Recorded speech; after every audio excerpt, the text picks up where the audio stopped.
Hello everyone, welcome back to my channel. So today we are going to start with India-China relations. The topics which we are going to discuss about are the phases of relationship, the bilateral issues and the way forward. See, when it comes to India-China relations, this bilateral issues topic is something which comes out like it's really important. And we are also going to discuss about the mapping aspect as well, okay, which is important from the perspective of prelims. Okay, so now beginning with the mapping first. See, this is the map of Jammu and Kashmir region. So let's begin with it. See, there is this line in Jammu and Kashmir which is called as the line of actual control, and the region to the east of this line of actual control is under the occupation of China. This line is actually the line of actual control, which is LAC. Now, what is important for you people to know is these are various regions which I have written. These are the places where skirmishes took place. Skirmishes are basically small fights which basically took place between between the army of between the soldiers of India and China. These are the regions where it took place, and that is something which is not important. What is important is to arrange them from north to south. That is what which is important from the perspective of prelims, and this is something you must keep in mind. Okay, Dipsang Plains, Galwan Valley, then Gogra Hot Springs, then this Pangong So Lake, Chusul region, Demchok region is there, Chumar region is there. You must know, like remember it from north to south. This is important. Then these arrows. This is important from Leh to Daulat Beg Oldi. So this road is being constructed by Border Road Organization here, which is also something which is important you must remember. Okay, so these are the few things. Just look at this map for a while so that you are able to recall it when you'll be giving the examination. Okay, so it's important to remember it. And yes, remember this region, this upper region is called as the Aksai Chin region. This is something you should remember. Okay, so this is important from the perspective of prelims. See, we'll be covering little portion of mapping every day, so this is something for today. Okay, now beginning with the phases in the bilateral relationships. So basically the thing is that India-China relationship, they are divided into 4 phases.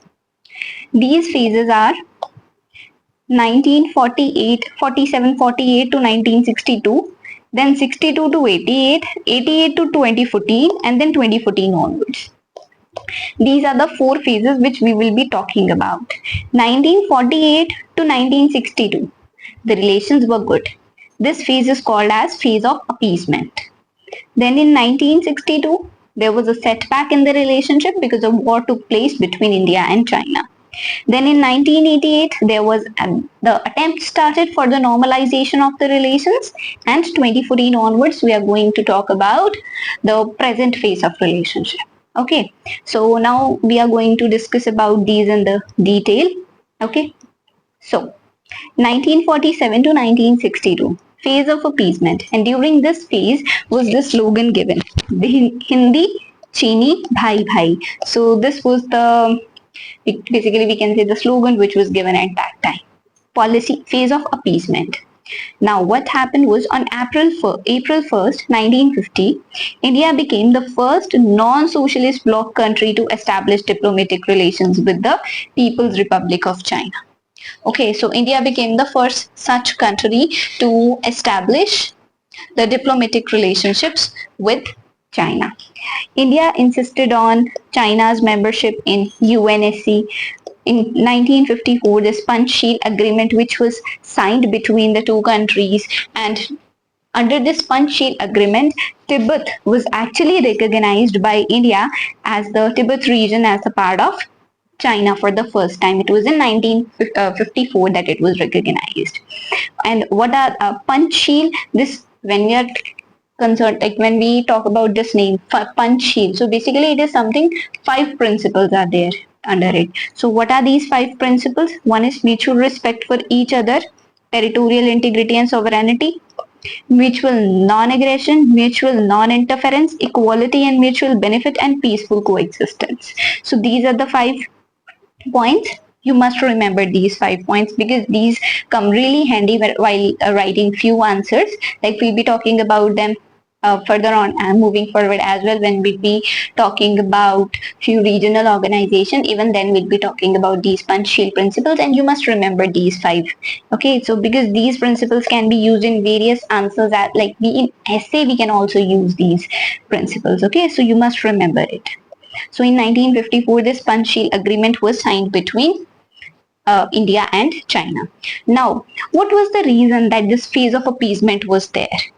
See, because it was the thing that we need to maintain good relations, because otherwise, if we will not be having good relations with China, because Jawaharlal Nehru, the then Prime Minister, he used to believe that if we will not be having good relations with China, then definitely it is going to create some hostile lines across the Asia, okay, because we are the great regional powers of Asia. So definitely we followed the policy of appeasement at that time. Okay, and also that we were having some historical common things, that's why this phase of appeasement was there, this policy of appeasement was followed. But what happened in 1959 was India granted asylum to Dalai Lama at that time, and there was this establishment of Tibet's government in exile in Dharamshala, which raised Chinese apprehensions vis-a-vis India. So all these tensions when they were there, which began in 1959 and which led to a war in 1962. Okay, so since there was this war in 1962, there was the setback in the relationship because of this war. And this phase of 1962 to 1988, this was the phase of cold peace. Okay, so 1962 war took place. China promoted Pakistan as a proxy to contain India, signed agreement on nuclear cooperation with Pakistan, while India began to move closer to Russia or USSR at that time. Janta government, which was there in 1977 in India, like they said that unless the boundary dispute was sorted out, no meaningful relationship with China could be established. So at that time, Janta government was there in India in 1977, and they just said this thing that first of all, boundary disputes are going to be resolved, only then any other kind of discussion, meaningful discussion could take place between India and China. So this was the point of view at that time. And but there was this thing that China under Deng Xiaoping, there was this, they followed this policy of peaceful rise, and they just gave this package deal to India in order to solve the border dispute. The package deal was given by China to India. Okay, what did they say? They said कि Arunachal Pradesh, like they will be China basically will be recognizing Arunachal Pradesh to be the part of India, and they expected that India would recognize Aksai Chin to be the part of China. So this was a package deal which was given at that time to India, but it was actually rejected by government of India. They actually wanted some kind of comprehensive settlement to be there, so they rejected this package. Okay. Important thing which happened was in 1987, Arunachal Pradesh, which China actually considers to be its part, so that was given the statehood in India. So that was also an important thing which took place in 1987. Okay, so this is this. Now what happened in 1988, that the relations basically started to move toward the path of normalization. So it was Prime Minister Rajiv Gandhi. He visited China, which marked the beginning of an improvement in the bilateral relationship. Both the countries at that time agreed that the relationship would be normalized and there would be no condition like the prior settlement of the boundary question. Like they were since in 1977 there was this thing that first of all the boundary conditions need to be satisfied, only then good relations can be obtained between. But it was at this time it was said that no prior condition should be there. Boundary dispute, it should be considered as a separate one. Otherwise we need to maintain good relations on other aspects. Okay, there should not be any kind of condition, just like solving of the bilateral disputes, कि किसी भी तरह की कोई condition नहीं होनी चाहिए कि हमें बायलेटरल डिस्प्यूट पहले सॉल्व करने हैं, only then will be moving towards like better relations on other aspects. Okay, ऐसी कोई कंडीशन नहीं होनी चाहिए. In 1993, Indian Prime Minister Narasimha Rao visited China. There was an agreement on maintenance of peace and tranquility across LAC. So this agreement was signed. 1996 President Jiang Zemin, he visited India. He was the first head of state from China to visit India after the establishment of the bilateral ties. There was an agreement on the confidence building measures in the military field along the LAC. So this agreement was signed for confidence building measures in along the line of actual control. Okay, so this was what happening. And moving forward, during Prime Minister Atal Bihari Vajpayee's visit in 2003, India and China signed the Declaration on Principles for Relation and Comprehensive Cooperation, mutually decided to appoint special representatives to explore the framework of the boundary settlement. So this was something which was signed in that year, and till the time 22 rounds of talks have been taken place of these special representatives in order to solve the boundary dispute between the two countries. Okay, during 2005 visit of Premier Wen Jiabo, the two sides established a strategic and cooperative partnership for peace and prosperity. There was conclusion of an agreement on the political parameters and guiding principles for the settlement of the boundary question. कौन से principles they need to follow for the settling of these boundary disputes? These principles like prominent geographical features को use करेंगे हम border determine करने के लिए, and also the जो कि population वहाँ settle है, their interest will also be like what is their interest, what is their wishes, so they should also be taken care of. So there need to be acknowledgement of the interest of the settled population as well. So this was what happened from the year of 1988 till the time of 2013-14 के time तक. Okay, and what happened after 2014? See, 2014, these were the times when a lot many things are changing after the, basically we can say there was 2008 financial crisis, and lot many things started to change after that. Okay, West was not having that much power to rule over Asia. Okay, so because of those things, because of changing the word from unilateral to now multipolar world order is there. Okay, so since these changes were taking place at the global level, there was rise of India and China basically because of this multipolarity at the world level. Okay, these changes are taking place which are definitely having a very large impact on the bilateral relations of India and China as well.